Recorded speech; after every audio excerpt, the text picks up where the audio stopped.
शाम वाला टाइम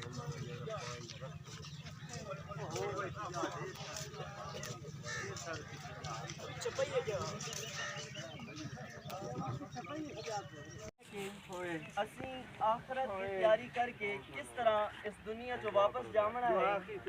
ਮੇਰੇ ਦੋਸਤੋ, ਅੱਲਾਹ ਤਬਾਰਕ व तआला ਜਦੋਂ ਆਪਣੇ ਬੰਦੇ